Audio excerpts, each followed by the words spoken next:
And now I'd like to take time to introduce you to a man who is also no stranger to making history.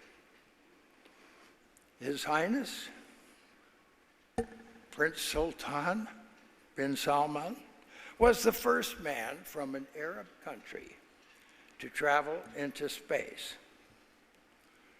On the Space Shuttle mission, STS-51, he was also the youngest man to fly in space. He's remained active as one of the founders of the Association of Space Explorers, which brings together world astronauts, cosmonauts, tachinauts, and perhaps one day, future explorers may even come some way from the UAE, who will call Mars their home. Most of all, I just want to welcome you all to a dear friend of mine, His Highness, Prince Sultan bin Salman. Assalamu alaikum wa rahmatullahi wa barakatuh. Excuse my throat, bad throat this morning. Maybe it's good news that I don't speak too much today. First of all, I want to thank our friends at the UAE, our partners at the UAE, this wonderful country that is breaking ground on many fronts, including aerospace and space. Probably one of the most heartening things today, this morning, is to see Buzz again, a person I saw in 1969, I dare to say as a student, a young student in high school, and was one of those lucky people. Those are the things that come with being old enough, the few things that come with being old enough to have literally sat in front of a black and white TV with so many children and so many young men and women and literally watch people land on the moon. The most amazing thing, the most wonderful thing that happens in human life, to see something like that happen. And to see Buzz practically almost every year as a friend and as a mentor and as a great person that keeps pushing the envelope. I remember last year when I was in Los Angeles, Buzz and I got in touch, and I said, Buzz, I have my children with me here today, and especially my 12-year-old daughter. She's now 12, which was 11-year-old daughter then, Hala, who's very enthusiastic. She's an avid pilot like me and loves adventure. And I told her about Buzz. I said, Buzz, would you come over and have lunch or breakfast? And he came for breakfast, of course. And I told Hala that Buzz is coming, and we're going to have breakfast with the man who landed on the moon. She practically told all her friends that Buzz Lightyear is coming for breakfast. And I dare to say that it was a beautiful breakfast, very long breakfast. So this morning I was really fearing that Buzz would really go on talking about his dreams and passions. I believe that keep him healthy and alive and for many years to go. Buzz Lightyear probably lives at the speed of light. We all know if you live at the speed of light, you never age. Every year I see Buzz, he's younger, more vibrant. His son gets older, slower. Buzz gets faster and younger. The second heartwarming thing that happened this morning is my friend Mohammed Al-Hababi, this wonderful, optimistic person that I enjoy seeing every time, who told me today, and I don't know whether to be sort of sad about this or happy about this. He said, when I saw you go to space some 31 years ago now, that was the inspiration for him to connect to this new industry. This year, this last summer actually, last fall, we celebrated our 30th years of space, inspiration, and ambition for our country and for this part of the world. And we did that right under the nose of the Discovery, our space shuttle, which can be actually visited and viewed at the Smithsonian Institute Aerospace new center near the airport at Washington, at the Dulles Airport, Washington, D.C. So I do invite you to visit, because when I went to visit for the first time, I was accompanied by the head of NASA, Charlie Bolden, who just happened to be one of the people that I met 30 years ago, became a friend, came to our house all the time. His wife was a wonderful lady, who still is a wonderful lady, who came to our house and eventually once in a while cooked for us. So when we went to visit, and I took a look at the space shuttle, a very, very rough looking machine. I am a pilot, I'm a practicing pilot. I came here flying a Gulfstream, 10,000 hours of flying time. My passion is flying, and if I didn't fly, I probably aged a year. Each day I didn't fly. But when I saw the space shuttle, and it really was a messy looking machine, I said, you know, the good thing is that it didn't take us to literally see the space shuttle up close before the mission. Otherwise, many of us would probably have not flown. I would not fly an airplane that looks like the space shuttle in the sense of the way it's been banged up through time. Having said that, I think our space mission was so inspirational, and to me, probably this is the most important byproduct. What Muhammad said today, what I witnessed with my own eyes, is that when we finished the space mission, and I keep saying to people, it wasn't really about us. The moon astronauts, when they came, we watched them parade.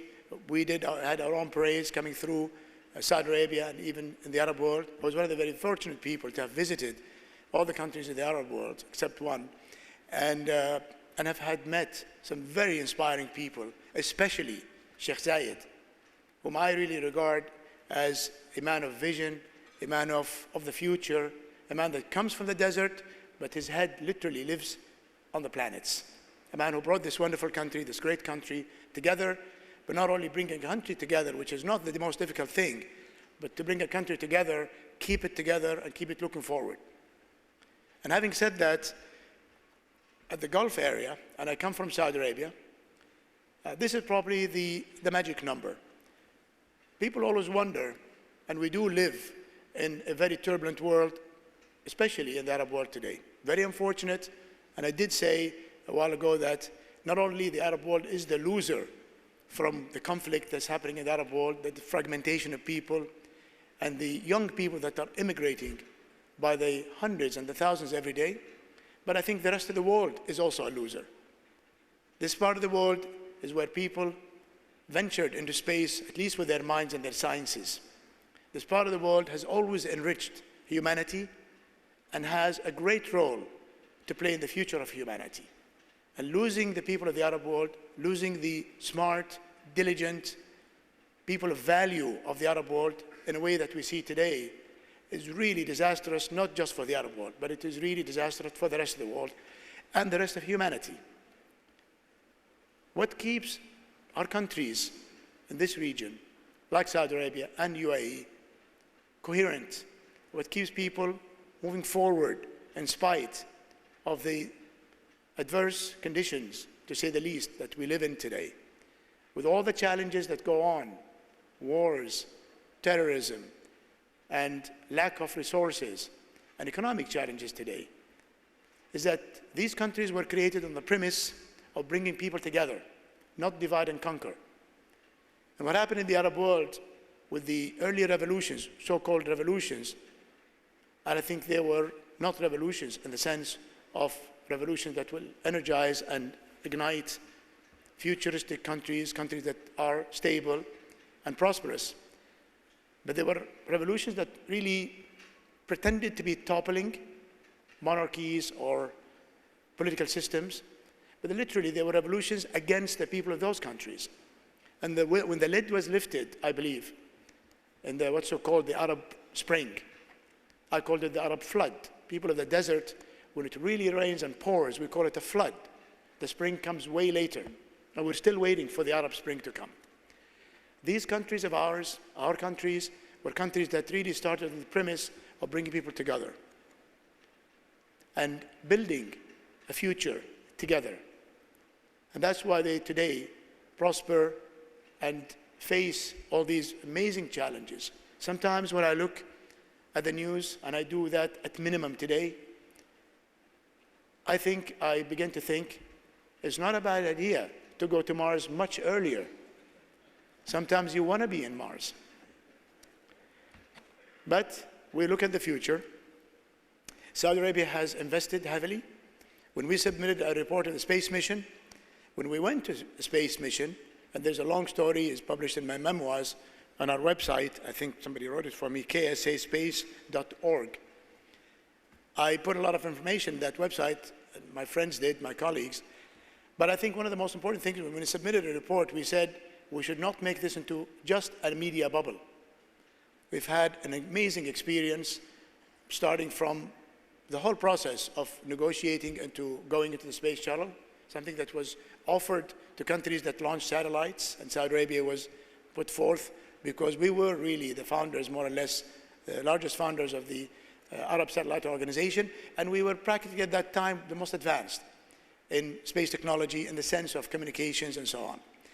So when we went to NASA for our flight tests and medical checkups and so on as a group, sort of a secret group, I remember one day coming to Clear Lake, Buzz knows where that is, and we flew all the way from Saudi with one stop in London. We arrived at 2 o'clock in the morning. We're really very tired, totally worked out. Young people that are really just, but we were really tired. We came, they took us to a meeting room in the hotel, and you know in the US, if somebody launches a nuclear weapon, someone will say, bring the coffee machine. So they walked us into a room with a coffee machine with cookies and sandwiches, 2 o'clock in the morning, and they said, they gave us the briefing, and they said, tomorrow we'll pick you up at 5 in the morning. So by the time we went to bed and woke up 2 or 3 hours later, and I think it was intentional to see what we're made of. It took us to the medical center, 2 days of testing, starting early morning until probably sunset. And you know, during those days, we all said to each other that we really discovered parts of our body and ourselves that we've never really knew they existed. I mean, it was really tough going through 2 days of a drill of medical checkups and so on. But the last day, when all that was all done, and we were not really allowed to eat or really, you know, be comfortable, they took us to the psychological evaluation. And just anecdotally, I sat down in practically a dark room with a small light. This gentleman was sitting there eating a Mars bar. Mars, you know, maybe intentional. And I was really hungry, and I wanted him, like we do here in our part of the world, you always tell people, you know, you give them. You want coffee, you want dates. But the man was just eating, he has his feet on his desk, which I did too. And then he went through a 2-hour maybe of psychological drill, trying to find out a lot of things. And when we're finished, he said, you know, young man, you can leave now. And I said, are you sure I can speak off the record? And he said, yes.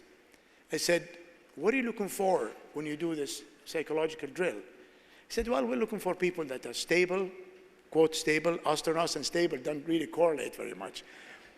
Stable, people that can work together in diversity, people that can really not panic when you have, you know, I mean, this was a dangerous mission. Our mission was the 18th mission. The 25th mission blew up, which is the first accident, the Challenger. Our mission had the same problems. We launched in the summer. We were supposed to launch in the winter. The other shuttle, unfortunately, launched in the winter and had that same problems because of the freezing issue. So he said, you know, we're looking for people. So I said, practically, you're looking for people who are not crazy. He said, more or less. I said, you think somebody is going to sit on top of 2 million pounds of thrust in a ship that's got more than 3 million parts made by 25 different countries, totally experimental at that stage, and you think they're not crazy? So he said, more or less. We had a very successful mission. King Fahd, God bless his soul, a great man and a great visionary. When I sat with him the first time, and he was really not all for me going on the space mission, for many reasons. But when we sat as a group, he looked at us and he said, we want you to work hard and represent your country and our part of the world. And in 1985, a lot of politics was happening here, just like today. And always there is the political issues. And King Fahd said to us, we want you to be diligent, but we want you to come back with something. Not just artifacts which we flew with us, but come back with something. And so we literally assembled a science team. people, this is 30 years ago, from the King Fahd University of Petroleum and Minerals, from other institutions in Saudi, and went after some Saudi students who were actually studying rocketry and aerospace in the US. One of them, my colleague, Turki bin Hamad bin Saud, who's now the standing minister in charge of the King Abdulaziz City for Science and Technology, KAXT. If you want to learn more about the great things KAXT has been doing, the two people that have started this process, Dr. Mohammed Al-Suwail, who is our minister now of Communication and Technology, who was actually manning our office at NASA 30 years ago, and Prince Turki, who was a student, a research student that now is really in the forefront of the space program. The Saudi space program, I will not bore you too much about talking about it in the sense of details. It's all in my presentation and the website of KAXT. But this has been a very diligent, very methodical, building up program, more or less like what Buzz is suggesting, the small steps towards a larger step. We are now the largest manufacturer of satellites in the Arab world. We have agreements, active agreements, with NASA, with the Russian Space Agency, with the Japanese Space Agency, with all the other space agencies. The most important thing that happened, though, are the generations of young people. And I think one of the most wonderful things I heard today, that you did invite some of the young people here in the UAE to look forward to join the movement towards making space beneficial for mankind. I have to say, though, today I wanted to venture into the future. I think Buzz covered pretty much of that. But I think, of course, I will very much and totally abstain from trying to predict the American elections like Khaldoon did yesterday, or give my opinion to that fact. But I want to say that my friend Richard Branson, good friend, dear friend, when he came to Saudi Arabia, he does come to Saudi Arabia once in a while, and I was watching Brian. And I think Brian, I insist that Brian flies that thing because Brian has a resemblance to Superman. And I think flying a spaceship like that will give him the title of super pilot. So I would give anything today as a government employee, very busy with what's happening in our country today. I'll give anything to take Brian's job. Swap jobs, if you like. When Richard Branson asked me, he said, would you like to fly in the spaceship, in the Galactic? And I did visit the Galactic and so on, before the accident, the unfortunate accident that happened. And I said, yeah, I'd like to fly, but I have two conditions. I don't want to be flying as a pilot. I want to fly as a crew member. Second is I want to fly for free. And that's when I lost Richard. I want to thank you very much for inviting us today. We are today working together, and I've been instructed, and we've always been instructed, by our own King Salman, who's a visionary who actually, being my father, of course, in those days also, has been very close to the development of how I got into this mission, all the intricacies that are mentioned in my memoirs. They're in Arabic, but you could probably Google Translate. But I want to give also a great thanks in this sense to my mother, who passed away in 2011. And I remember in 1974, 73, well, I remember in 1969, my last anecdotal story. I've always seen my father, two times he volunteered to defend our country. Once to defend Egypt against the triad invasion by 3 countries of the Suez Canal, and once to defend against Egypt in the invasion of Yemen, bring us back to Yemen again. And I've always really seen the Saudi soldiers walking around the Saudi streets on their weekend.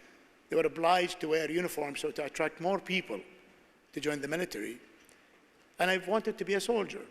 And so in 1969, I went with my father and my older late brother Fahad, who was also an inspirational person for me, will ever be also. And I saw the first graduation of the King Faisal. King of Saudi Arabia, was attending the first graduation of the Royal Air Force Academy. And I tell the young people, and this is really my talk to the young people of the Emirate people, that your dreams sometimes will not come immediately. And that sometimes you just have to let time passes, and you'll never know where you will end up, or when will you meet your dream again? Almost like spaceships meeting in space, correlating all the calculations and amazing stuff that has to happen. So you have ships meeting in space, ships meeting stars and planets. I met my stars and planets in 1969, and when we finished the graduation event, and I was really completely taken by these amazing fighter jets and pilots. So I got into the car, put my hands on the front seat. My father was sitting in the front, and I said, "Sir, I want to quit school, and I want to be a pilot." And he stopped for a minute, and he said, "You know, my dream was always to be a soldier." He said that. But I got into this job as governor of Riyadh when he was 18 or 19 or 20, and I lost my dream. So maybe you can do that, but can't quit school. You can finish your middle school, and then the military college was actually accepting kids from middle school to finish high school. And then he said, you can go to the Air Force Academy and spend 2 years. Those years was just 2 years to graduate as a pilot. You can imagine, maybe the next week, I had no sleep. There was no Twitter, there was no WhatsApp. So I had to run around telling people everywhere. I was a horseback. I loved horseback riding in the desert. I raised my own falcons and my hunting dogs. We were living in modern life, but I loved everything that I did in adventure, but that was the thing that took over my mind.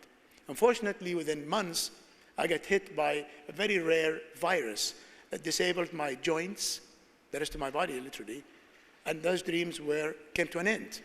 I could not do any sport, which I liked, could not ride horses, and of course could not go to a military college until I was 21. So that was a very tough year for a young man to lose a dream. And I'm saying that to the young people here. That is in 1969. Went back, this is the year you flew. I never made that correlation, actually, landing on the moon and the Air Force Academy. In 1985, well, in the 70s, mid-70s, I decided to learn how to fly. And I spoke to my mother and my father, and my mother completely refused. She said, no way. In those days, people did not. She said, I don't want you in an airplane. I don't want to lose you, and this sort of thing. And I talked to my father, and I said, I really want to fly. I want to go to the States and learn and go to college and want to fly. He said, well, go ahead and do it, and one day she'll be convinced. In 1985, the story of the space mission, went to space. I was already, by then, an airline transport pilot. I probably had 5,000, 6,000 hours of flying time. When we were nominated, at least to submit our names, I was really afraid that my mother, who didn't want me to fly, now I'm going to tell her I want to go on a spaceship. And so I employed my brother Fahad, older brother, very wise, very keen man whom I will ever miss, and my other brother Ahmed, the two brothers that I grew up with. So I came to Fahad and I said, try to get my mother to let me do this, before I speak to anyone else, because she was my life, really. And he went to her, and this is published in a newspaper, in an interview with her. And she turned to him, she said, Godspeed, no problem. Tell him to put his name in, and I'm going to pray for him. So when Fahad told me, I said, you sure she said this? He said, yeah. So I went to her, and she said, yeah.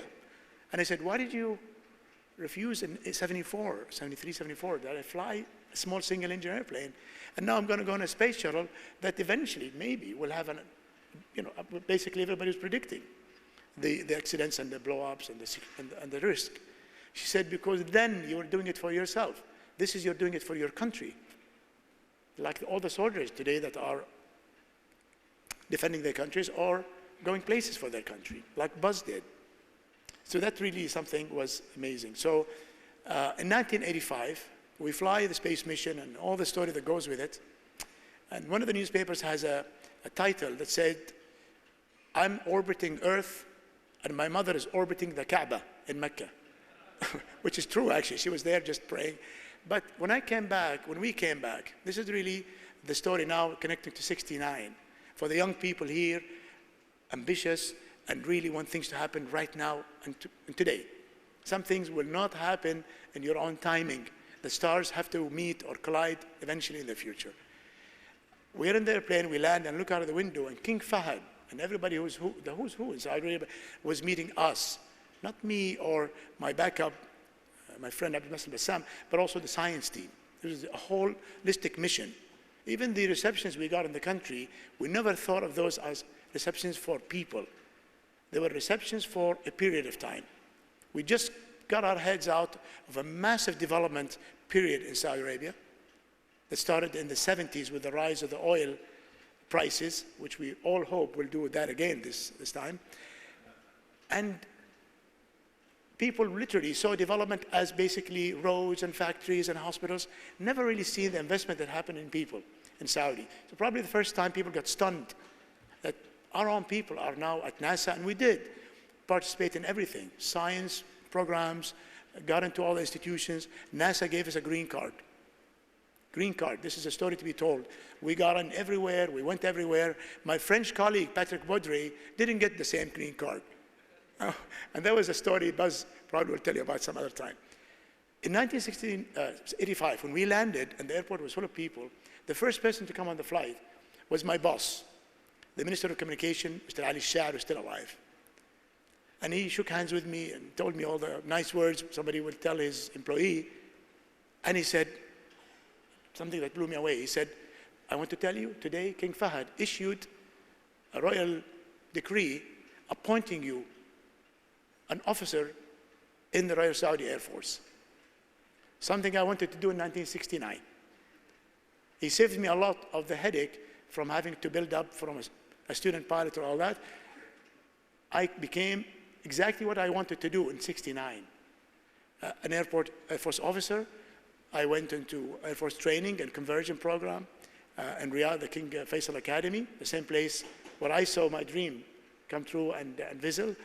And then I was a member of and met a lot of the UAE pilots flying F-15s and Hawks in the first Gulf War, the Desert Storm. My point is, people like Buzz bring inspiration to all of us. When I was very lucky to meet the 3 crew members of the Apollo 11. Very lucky to meet hundreds of astronauts and cosmonauts who have flown into space, and the last convention we had was in Saudi Arabia last 40 years. Today I mentioned to Mohammed, let's have one of those conventions here. UAE deserves to have Association of Space Explorers convention, bring all the astronauts and cosmonauts to this great country to support and to push the dream forward of going to Mars. And I salute Sheikh Mohammed bin Zayed and Sheikh Khalifa first, and Sheikh Mohammed bin Zayed, and Sheikh Mohammed Maktoum for literally keeping the vision alive in this amazingly complex world that we live in today, but still keeping young people focused on the good things that can happen in the future and not just getting mired with what the news brings every day. Thank you very much.